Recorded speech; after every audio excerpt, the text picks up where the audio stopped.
أعوذ من الشيطان الرجيم بسم الله الرحمن الرحيم والصلاة والسلام على أشرف الأنبياء والمرسلين وعلى آله وصحبه أجمعين سبحانك لا علم لنا إلا ما علمتنا إنك أنت العليم وتب علينا إنك أنت التواب الرحيم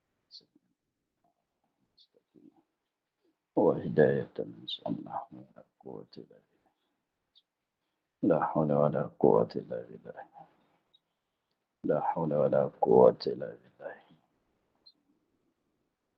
اللهم إنا لمن نعرف به أوامرك ونهارك ونحن الملائكة المقربين وافتح علينا أبواب رحمتك وعلينا أسر رحمتك يا رب رب اشرح لنا صدرنا ويسر لنا واحلل قال الشيخ المسلم تعالى نفعنا في الدارين كان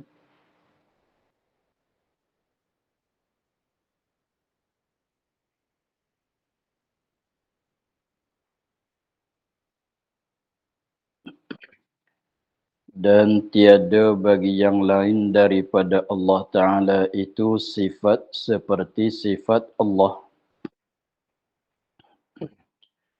Ini makna yang kedua daripada wahdaniyat pada sifat.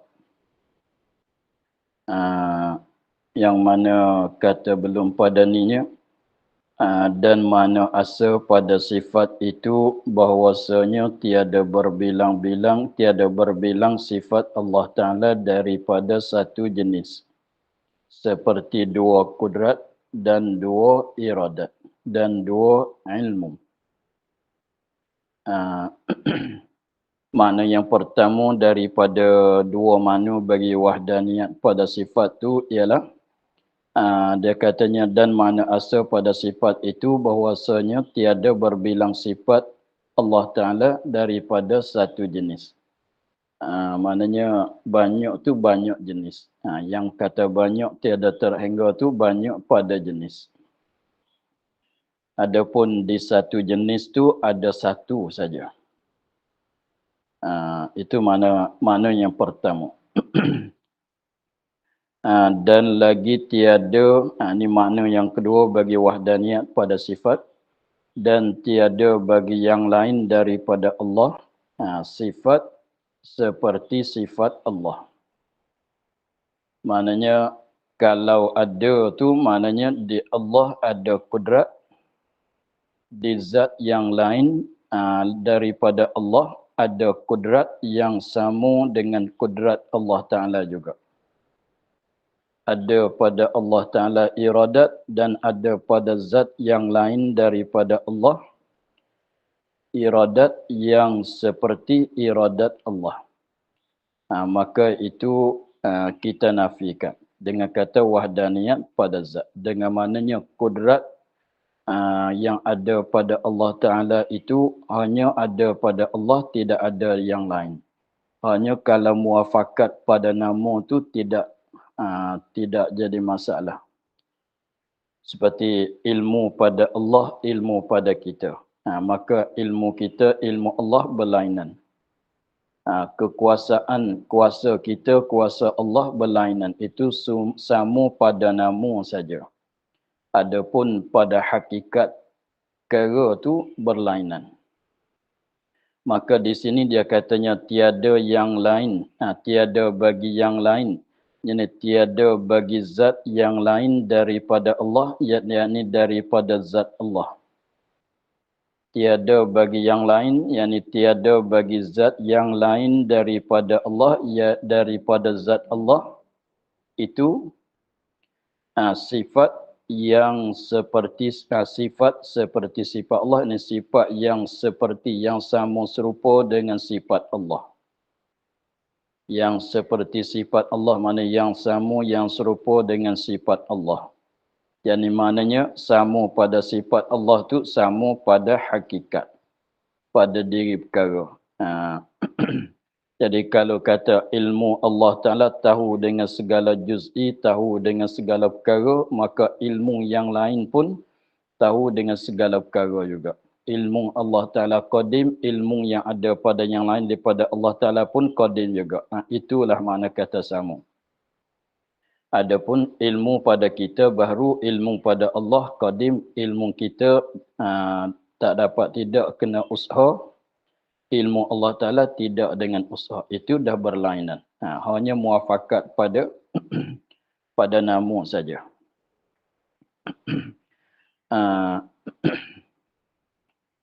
Jadi maknanya kita tengok kat sebelah tepi atau bawah. Dia katanya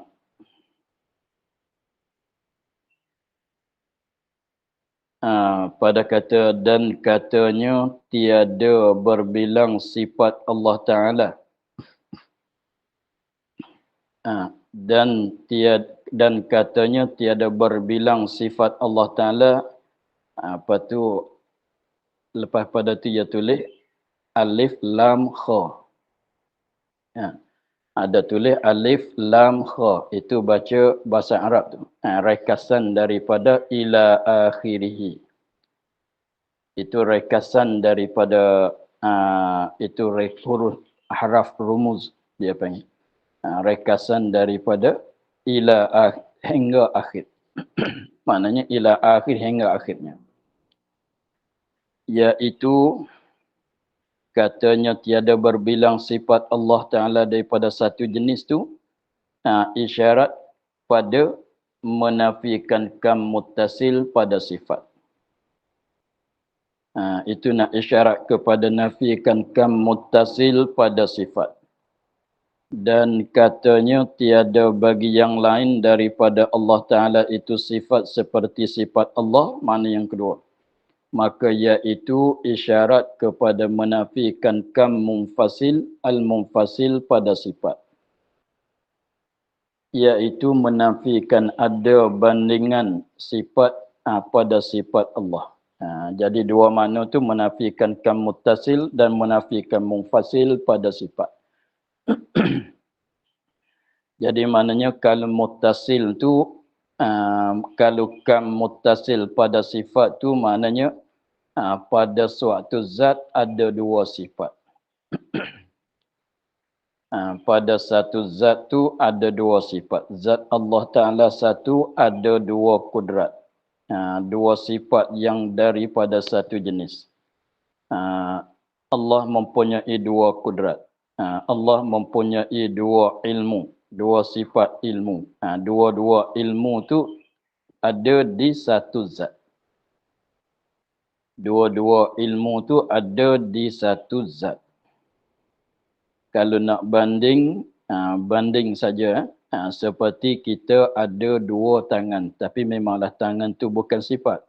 Anggota. Tapi nak bandingkan, kita atas seorang orang kitanya ada mempunyai dua tangan. Kiri satu, kanan satu. Seolah begitulah. Jadi di sini kalau kam muttasil pada sifat, ingat katanya dua sifat daripada satu jenis ada pada satu zat. Pada zat yang satu. Itu kam muttasil. Adapun kam munfasil, pada sifat itu maknanya dua sifat ada dua ke atas berbilang, dua ke atas. Tetapi dua sifat itu tetapi dua sifat itu ada pada zat lain-lain. Seperti tempat kitanya ialah ada pada zat Allah dan pada zat yang lain, pada suatu zat yang lain daripada Allah. Berbilangan sifat juga. Dua kudrat, tiga kudrat juga. Tetapi satu ni di satu zat, satu ni pula di zat yang lain pula. Dua sifat, dua zat. Dua sifat ada di dua zat. Satu sifat ni, kudrat ni ada pada zat Allah. Kudrat satu lagi pulanya yang sama dengan dia juga pada zat yang lain daripada Allah. Maka kalau berlainan zat, masing-masing zat tu dikatakan munfasil sebab bercerai. Jadi pendekatannya kalau kam muttasil maknanya dua sifat daripada satu jenis ada pada zat, pada mausuf yang satu. Kalau kam munfasil pada sifat, mana dua sifat itu yang sama serupa ada pada zat masing-masing. Satu sifat ni, satu ni pada zat ni, satu ni, satu lagi pada zat satu lagi pula. Maka kedua-dua bagaisan itu dinafikan dengan kata wahdaniyat pada sifat. Maka apabila kita i'tikad bahwasanya wajib wahdaniyat pada sifat bagi Allah Ta'ala, dengan maknanya nafikan muttasil pada sifat, dengan makna sana itulah Allah mempunyai satu sifat daripada satu jenis. Allah mempunyai satu sifat saja daripada satu jenis. Yang banyak tu banyak jenis. Kudrat satu jenis, iradat satu jenis. Satu-satu jenis tu satu sifat. Yang keduanya, apabila kita i'tikad bahasanya Allah Ta'ala itu wahdaniyat pada sifat, makna yang kedua, makna sifat tidak ada zat yang lain daripada Allah mempunyai sifat seperti sifat Allah Ta'ala. Tidak ada zat yang lain yang mempunyai sifat seperti sifat yang ada pada zat Allah Ta'ala. Itulah yang maksud dengan katanya kita i'tikad wahdaniyat pada af'al, pada sifat. Apabila faham gitu dah cukup. Walaupun kita tak terhafal panggilan istilah sekalipun, dah sah lah. Jadi dah, begitulah. Habis. Dan arti, kembali pada tempat asal, dan arti asal pada af'al itu bahwasanya tiada bagi yang lain daripada Allah perbuatan seperti perbuatan Allah. Ini wahdaniyat pada af'al. Jadi maknanya wajib kita kena i'tikad ginilah pada masalah katanya wahdaniyat pada af'al. Dengan maknanya bahawa tiada bagi yang lain daripada Allah Ta'ala perbuatan seperti perbuatan Allah. Semua segala perbuatan itu dilakukan oleh Allah. Tidak ada bagi zat yang lain daripada Allah boleh membuatkan seperti Allah Ta'ala membuatkan segala perkara. Daripada tak ada kepada ada, daripada kosong kepada ada, kepada sabit, kepada subut, kepada sungguh, maka tidak ada.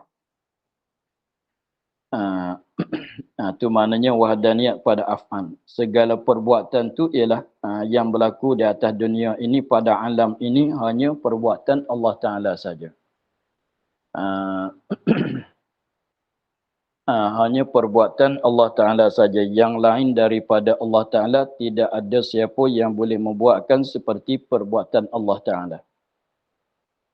Habis itu kalau kita katanya di kita ni ada perbuatan, maka itu ibarat daripada usaha saja. Perbuatan yang kata kita buat tu, kita buat ni, kita buat tu, kita buat ni, itu ibarat daripada kita usaha saja.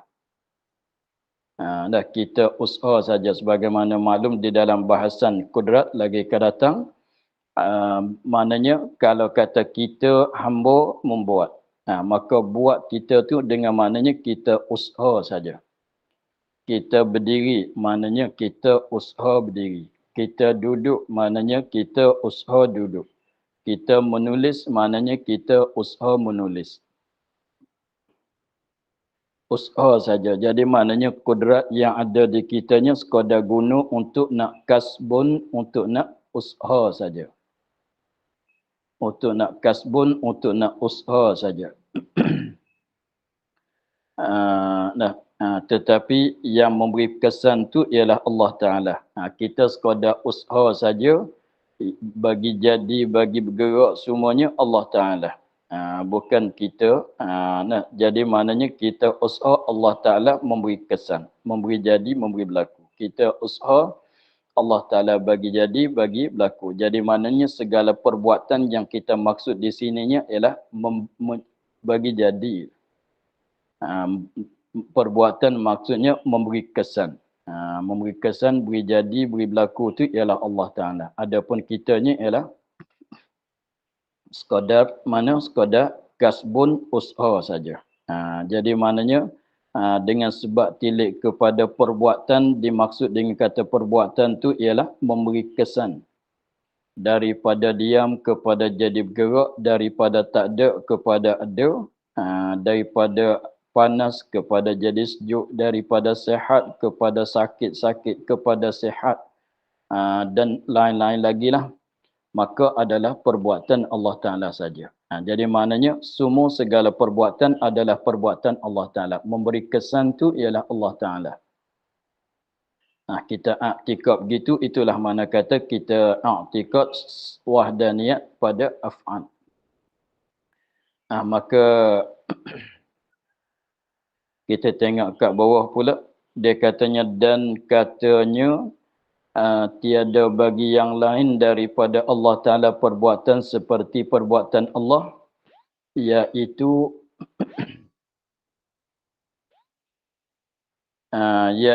isyarat kepada menafikan kam munfasil pada af'al. Isyarat kepada nafi kam munfasil pada af'al. Maknanya perbuatan yang lain daripada Allah tu tidak ada. Iaitu kam menafikan kam munfasil pada af'al, iaitu menafikan ada bandingan, ada serupa. Ada bandingan, ada keserupaan. Menafikan ada bandingan, yakni ada keserupaan pada perbuatan Allah. Dengan maknanya ada bandingan pada perbuatan Allah, maknanya Allah boleh menimbulkan, boleh mengadakan sesuatu, maka yang lain pun boleh buat macam tu juga. Boleh mengada, boleh memberi kesan pada sesuatu juga. Maka itulah dikatakan ada bandingan. Maka kita menafikan dengan kata wahdaniyat pada af'al. Begitulah.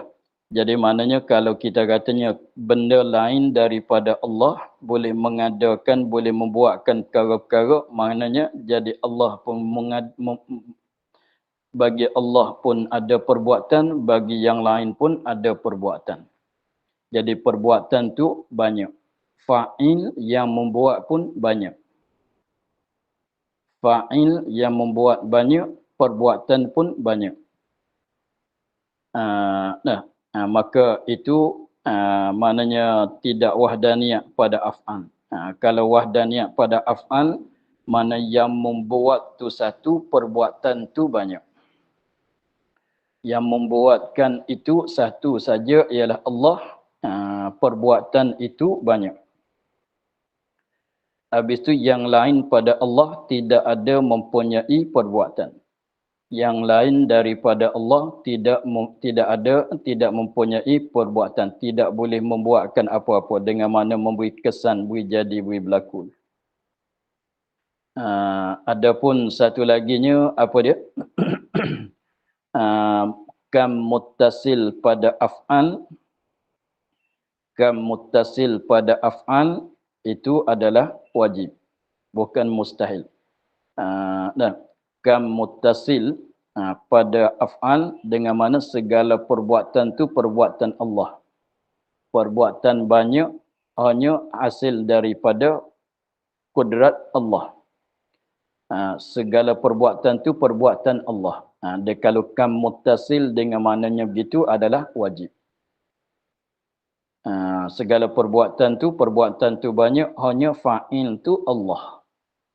Maka itu adalah wajib. Begitulah. maka hanyalah jumlah sekalian 5 kumum. Jamak bagi kam. Jumlah sekaliannya 5 kumum, dinafikan sekaliannya 5 kumum dengan wahdaniyah. Jadi perhimpunan semuanya ada 5 kam yang mustahil, yang kita nak nafikan dengan kata wahdaniyat pada dengan sifat wahdaniyat.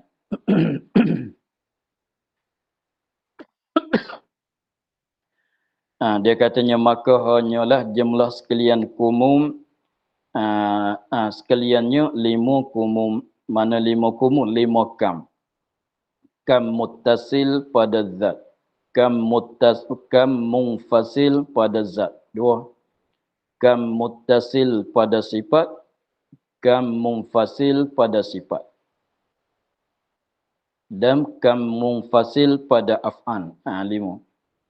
Semuanya ditolakkan dengan kata dengan i'tiqad wahdaniyah. Dengan sifat wahdaniyah. Jadi katanya Allah Ta'ala, apabila katanya Allah Ta'ala bersifat dengan sifat wahdaniyah, kam muttasil pada zat tu pun tidak. Kam munfasil pada zat pun tidak. Jadi pendek katanya beginilah. Sebut kata wahdaniyat, wajib Allah Ta'ala bersifat, wajib pada akal Allah Ta'ala bersifat dengan wahdaniyat, maka ternafilah segala kam-kam yang 5 perkara yang telah tersebut itu. Lepas tu lawan bagi wahdaniyat itu ialah berbilang. Lawan bagi wahdaniyat tu ialah berbilang. Kalau kata berbilang, maknanya berbilang pada zat, berbilang pada sifat, berbilang pada af'al. Kalau lawan bagi wahdaniyat ialah berbilang. Berbilang pada zat, berbilang pada zat dengan maknanya zat Allah Ta'ala bersusun daripada beberapa juzuk. Berbilang pada zat dengan maknanya ada kam muttasil, ada kam munfasil pada zat. Kalau berbilang pada zat dengan, kalau kam muttasil pada zat dengan maknanya zat Allah Ta'ala itu bersusun daripada beberapa juzuk. Maknanya zat Allah Ta'ala itu jisim.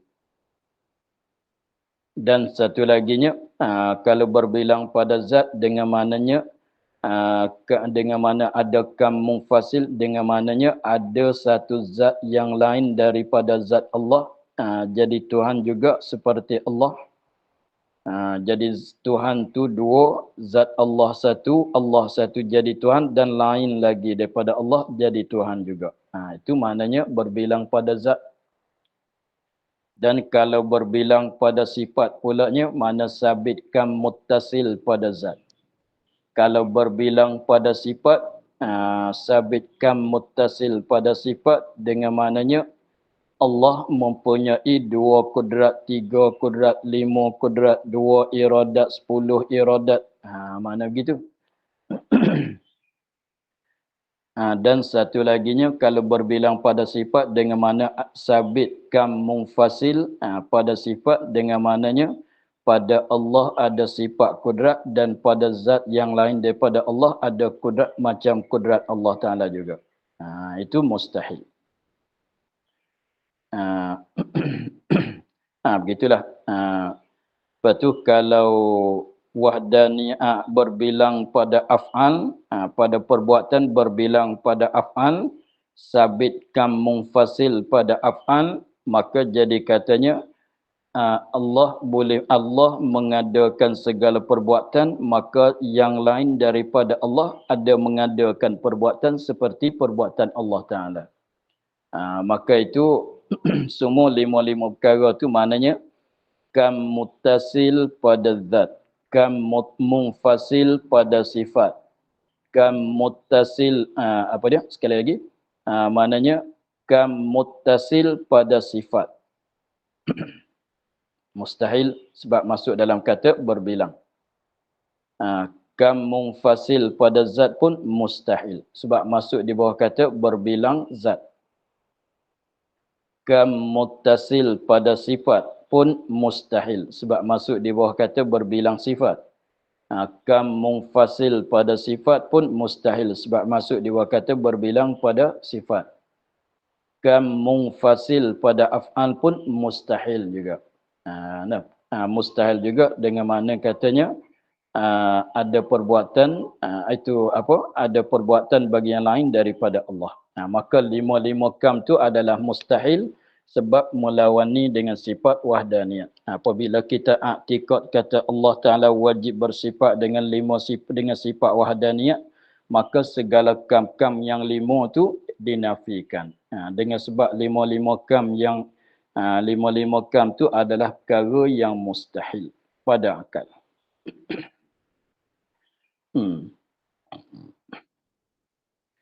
Adapun kita sabitkan bagi yang lain daripada Allah Ta'ala kudrat. Adapun kita dalam cakapan kita ni, kita sabitkan bagi yang lain daripada Allah kudrat. Kita kata kita ada kuasa, kita kuasa nak berjalan pergi ke sana ke sini. Kita kuasa rumah kita kuasa nak masuk. Kita kuasa nak angkat benda yang berat 20-30 kilo. Misalnya. Panggil kata ada kudrat jugalah. Panggil kata kudrat di kita ada. Kita belajar, kita dapat ilmu, ada ilmu pada kita. Kita ada mata, ada sifat basar pada kita, kita ada telinga, ada sifat samuk di kita. Yang kita menyabitkan samuk basar, kudrat iradat pun ada kat kita. Kita cakapnya begitulah, wakilnya begitu, tetapi tiada seperti kudrat Allah. Katanya kita ada kudrat, memang ada. Tetapi kudrat kita tak seperti kudrat Allah. Maka tak jadi berbilangan kudrat. Sebab kita kudrat macam Allah tu ada satu. Atau ilmu tiada seperti ilmu Allah, umpamanya dan lain lagi. Atau perbuatan tiada seperti perbuatan Allah, yakni tiada memberi bekas. Jadi perbuatan Allah memberi bekas bagi berlaku, kudrat kita tidak. Yakni tiada boleh memberi bekas. Maka iaitu tiada memberi mudarat. Maknanya kita bercakap begitu tidak memberi mudarat pada i'tikad. Sebab kalau kita katanya orang tu ada ilmu, orang tu ada ilmu sama ke tidak dengan ilmu Allah? Jawabnya tidak, hakikat benda tu lain-lain. Maka tak jadi menyabitkan kam munfasil pada zat, pada sifat. Kita cakap katanya, kita buat tu buat ni, maka adakah jadi menafikan kam munfasil pada af'al Allah? Tidak. Sebab af'al perbuatan Allah daripada kosong kepada ada. Adapun perbuatan kita kasbun ushha saja, tidak boleh mewujudkan, tidak boleh melakukan, tidak boleh memberi kesan. Kalau begitu tak bilangan. Macam kalau kudrat pun, kudrat Allah dengan kudrat kita tak sama. Walaupun sama pada bernama sekalipun, tapi hakikat tak sama. Nak masuk campur katanya ada dua kudrat ke tidak? Tidak. Macam ni lah. Kita, ayah ni ada kereta. Ada kereta. Memang kereta boleh naik ke mana-mana lah. Anak kita yang umur 2 tahun pun ada kereta juga. Anak kita yang umur 2 tahun pun ada kereta juga. Tapi plastik lah. Pagi-pagi dia main, dia tolak kereta tu. Tapi nama katanya kereta. Tapi kegunaan sama ke tidak? Kalau kira pada wakil sama ke tidak? Jawabnya tak sama. Sama pada nama, hakikat benda tu lain-lain. Kereta kita orang tua ni, kereta kita ni macam lain. Kereta anak-anak kita yang dia main-main tu, dia tolak-tolak tu, itu lain. Walaupun sama-sama gerak tapi kebetulan dipanggil kata kereta juga. Tetapi yang dia tak boleh nak pergi ke mana-mana, tak boleh nak menunggu, tak boleh nak naik pergi ke mana-mana, hanya buat main kat dalam rumah tolak-tolaknya begitu. Tapi kereta betul ni lain. Cumanya nak cerita katanya kita nak katanya kita ada kereta anak yang kecil tu pun ada kereta, boleh kita cakap gitu ke tidak? Tak boleh nak pada wakil tak boleh tak boleh nak katanya sama. Begitulah. Jadi maknanya ilmu sama kita sama Allah. Jadi dua ke tidak? Pada kiranya tak jadi dua. Macam kita ada kereta anak, ada kereta tadi. Yang anak kereta plastik saja. Yang kita ni besi. Yang dia tak boleh naik ke mana-mana. Yang kita boleh pergi ke mana-mana walaupun beribu kilometer sekalipun. Begitu.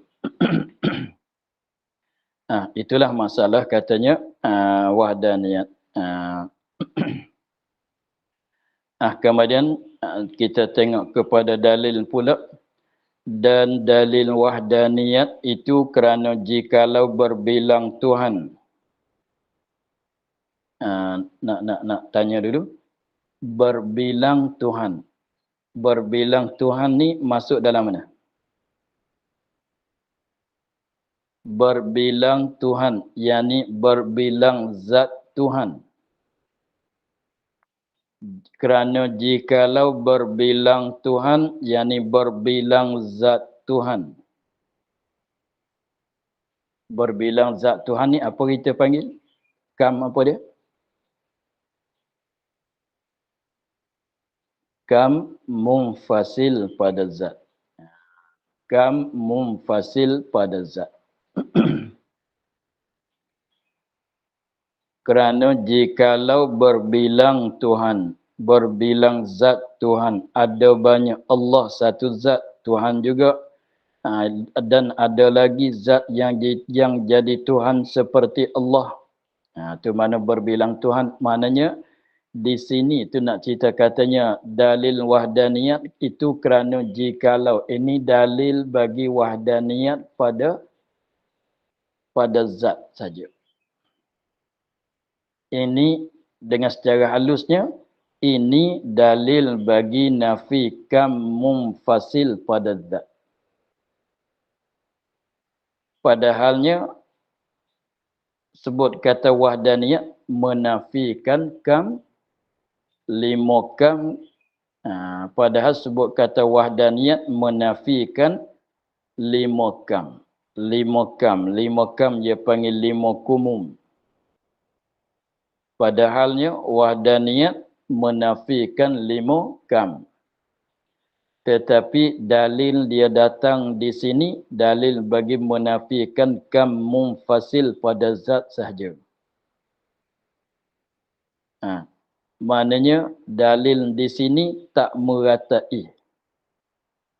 Tak meratai maknanya dalil ini bukan dalil bagi nafi lima kam. Dalil ini bukan dalil bagi menafikan lima kam. Bahkan dalil ini dalil yang menafikan kam munfasil pada zat sahaja. Maknanya, jadi maknanya kalau nak bagi cukup 5 kam tu tak muat lah dengan kitab ini. Kena belajar kitab besar-besar lagi lah. Tapi dia datangkan di sini dalil yang menafikan kam munfasil pada zat. Ini sebab yang lebih penting. Sebab kalau kam muttasil pada zat, sebab kalau kam muttasil pada zat, dengan maknanya zat Allah Ta'ala itu bersusun daripada beberapa juzuk. Di sini tidak ada datang dalil yang menafikan kam muttasil pada zat. Maka kenapa dia tak datang di sini dalil yang menunjuk di atas menafikan kam muttasil pada zat? Sebab kita maklum daripada sifat mukhalafah yang dulu. Kenapa? Macam mana? Sebab kalau kam muttasil pada zat, apa makna kam muttasil pada zat? Dengan maknanya zat Allah Ta'ala itu bersusun daripada beberapa juzuk. Zat Allah Ta'ala bersusun daripada beberapa juzuk. Apabila bersusun daripada beberapa juzuk, maka jadi kata zat Allah, lazim katanya Allah Ta'ala, zat Allah Ta'ala itu berjisim. Bagaimana yang sebelah tepi yang dulu. Kalau katanya sabit kam muttasil pada zat, dengan mana zat Allah Ta'ala bersusun daripada beberapa juzuk, maka lazimnya zat Allah Ta'ala itu berjisim. Maka kita dah menafikan berjisim zat Allah Ta'ala dengan pengajian sifat mukhalafah. Jadi dalil yang apa dia? Dalil yang menafikan kam muttasil pada zat tu ialah tengok kepada dalil sifat mukhalafah. Tak berhajat dah kita mengulangi di sini. Faham gitu? Begitu.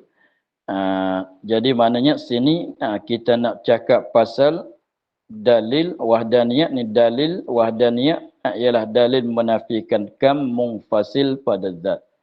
Sebab kam muttasil pada zat kita maklum daripada dalil sifat mukhalafah. Kalau zat Allah Ta'ala bersusun daripada beberapa juzuk, maka lazimnya zat Allah Ta'ala itu berjisim. Setiap-tiap jisim baharu, maka zat Allah Ta'ala baharu. Kembali pada sifat mukhalafah, kembali kepada sifat kidam sana. Cukup dengan yang tu.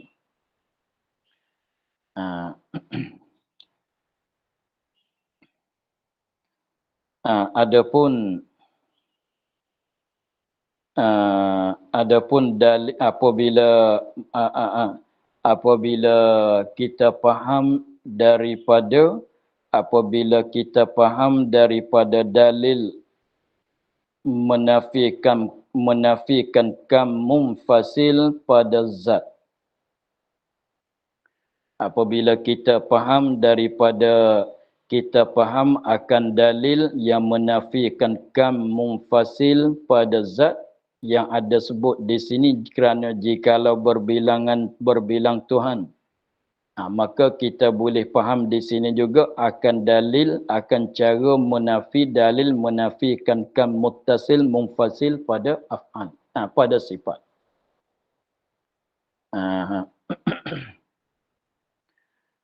Tengok dulu.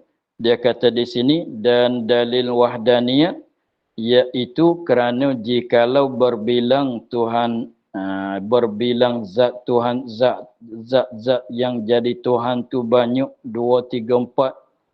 Sekiranya kalau begitu, nascaya tiada suatu daripada makhluk ini. Makhluk ini tak boleh nak ada. Kalau ada berbilangan Tuhan, maka tak akan ada makhluk ini. Mana dalil? Katanya kalau berbilangan zat Tuhan itu tak membawa kepada lazim kepada tidak ada makhluk ini, firman Allah Ta'ala, "Lau kana fihima alihatun la fasadata. Lau kana fihima alihatun illallahu la fasadata."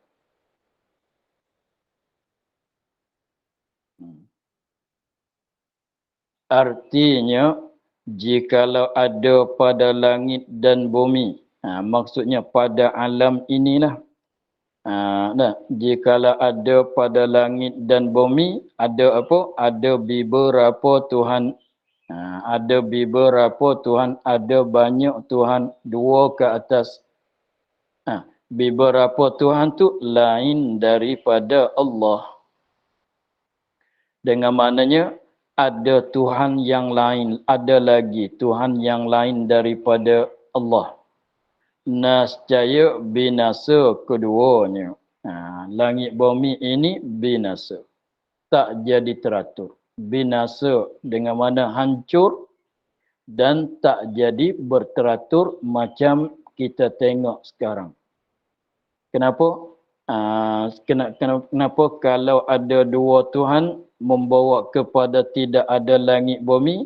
Sebab kalau ada dua Tuhan itu boleh jadi dua-dua Tuhan itu tidak tidak tidak apa dia?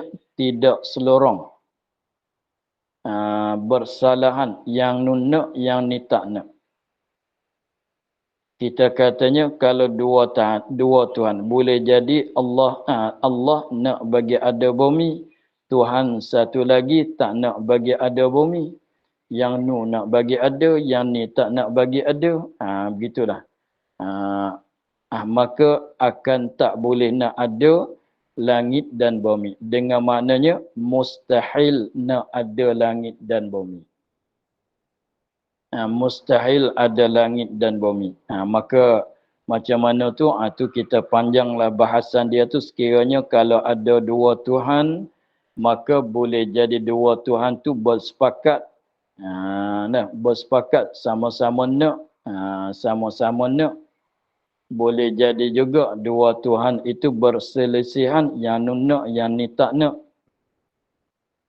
Maka di atas dua-dua fardu itu, fardu kata dua Tuhan tu bermuafakat sama-sama nak bagi ada atau sama-sama nak bagi meniada, maka itu pun mustahil juga. Sebab membawa kepada tidak meratai, artinya membawa kepada tahsilul hasil. Banyaklah di sana dia bahas.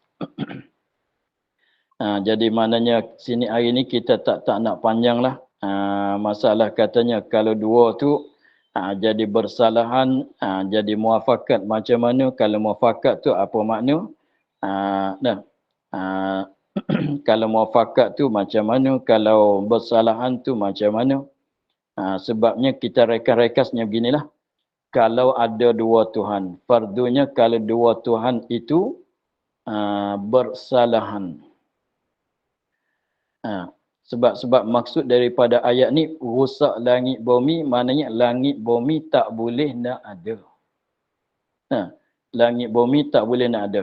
Maknanya mustahil ada langit dan bumi. Sebab kalau dua Tuhan tu berselisih. Yang nu nak bagi ada, yang ni tak nak bagi ada. Kalau berjaya mana-mana, kalau kita kata yang ni nak bagi ada, yang satu lagi tak nak bagi ada. Lepas tu kalau kita kata kalau berjaya kehendak, kalau lulus kehendak kedua, yang nu nak bagi ada, yang ni tak nak bagi ada. Kalau lulus kehendak maknanya ada dan tak ada pada satu benda. Kita kata langit, Allah nak bagi ada. Tuhan satu lagi tak nak bagi ada. Maka boleh lulus kehendak kedua ke tidak? Jawabnya tak boleh. Sebab kalau lulus kehendak kedua, maknanya yang nak bagi ada, ada. Yang tak nak bagi ada, tak ada. Jadi bumi langit tu ada dan tak ada di langit. Boleh ke begitu? Tak boleh. Lepas tu kalau kita katanya lulus kehendak satu, tidak lulus kehendak satu. Maka kalau tak lulus kehendak, ada yang lulus kehendak, ada yang tak lulus kehendak. Maka yang tak lulus tu lemah. Sebab kuasa-kuasa ni mana dia dapat meluluskan kehendak dia. Maka kalau Tuhan apabila ada yang tak lulus kehendak, maka dia lemah. Bukan dia Tuhan. Padahal kita dakwa kata dua-dua Tuhan itu, dua-dua itu sama Tuhan. Kalau lemah kedua lah. Kalau lemah, macam mana nak ada langit dan bumi? Lebih kurangnya begitulah. Kalau berselisihan, lepas tu kalau kita katanya sepakat pula, sama-sama nak mengadakan langit. Tuhan satu ni setuju nak adakan langit. Tuhan satu lagi pun setuju nak bagi adakan langit. Maka sekiranya kalau katanya nak ada sebuah langit. Sebuah, bukan dua langit. Nak adakan sebuah langit. Maka siapa nak buat? Kalau kita kata Allah membuatkan langit. Maka langit tu milik bagi Allah. Bukan milik bagi Tuhan satu lagi. Begitu. Kalau kata Allah membuatkan langit. Allah buat, Tuhan satu lagi tak buat. Maka langit tu milik bagi Allah, bukan milik bagi Tuhan satu lagi. Maka melawani dengan makna Tuhan, sebab Tuhan dia Rabbil Alamin, mesti memiliki sekalian alam. Maka Tuhan yang tak buat langit, adakah dia memilikikan langit itu? Tidak, bukan dia Tuhan. Kalau dia bukan Tuhan, Allah pun bukan Tuhan juga. Kalau Allah bukan Tuhan, yang tu pun bukan Tuhan, macam mana nak ada langit bumi? Begitu. Itu kalau Allah buat. Kalau kita katanya sama-sama buat, seolah kita bilang 1, 2, 3 kita buat bersama. Maka nak berapa langit? Nak sebuah langit. Tak nak 2. Kalau 2 yang membuat, kena jadi berapa? Kena jadi 2 langit. Kena jadi 2 langit. Sebab tak buat 2, 1 muassir, 1 asab. Seperti 1 tapak kaki, 1 telapak. 1 tapak kaki, 1 telapak. 2 tapak kaki, 2 telapak lah. Apabila kaki kita pijak di atas pasir kan, sebelah kaki 1 bekas, sebelah lagi 1 bekas, ada 2 belah kaki, 2 bekas. Maka ada yang membuat, maka jadi 2 bumi, tak jadi 1 bumi. Maka kira katanya tak berjaya juganya begitu. Maka sebab itulah kalau kata ada 2 Tuhan, fardu kata sepakat pun tak jadi. Kalau mustahil, kalau fardu katanya bersalahan pun mustahil juga. Maka apabila katanya 2 Tuhan tu mustahil, maka memanglah mustahil nak ada langit dan bumi. Maka begitulah. Jadi tak dapat tidak. Tuhan tu mesti satu saja. Itulah yang kita nak sekarang ya. Habis. Kemudian kita akhir di situ pada katanya dan ketujuh kudrat. Wallahu a'lam. Alhamdulillah rabbil alamin. Bismillahirrahmanirrahim. Bismillahirrahmanirrahim. Alhamdulillah rabbil alamin. Wassalatu wassalamu ala asyrafil anbiya'i wal mursalin wa ala alihi wa sahbihi ajma'in. اللهم افتح علينا فتوح العارفين ونور قلوبنا من نورك الكريم واجعل عملنا خالصة لوجهك الكريم. اللهم إنا نستودعك ما قرأناه وما حفظناه وسمعناه وردد علينا وتحت يدنا. سبحان ربك رب العزة عما يصفون وسلام على المرسلين والحمد لله رب العالمين. Terima kasih Baba. Terima kasih Abang Max. Terima kasih Baba. Terima kasih. Terima kasih Baba.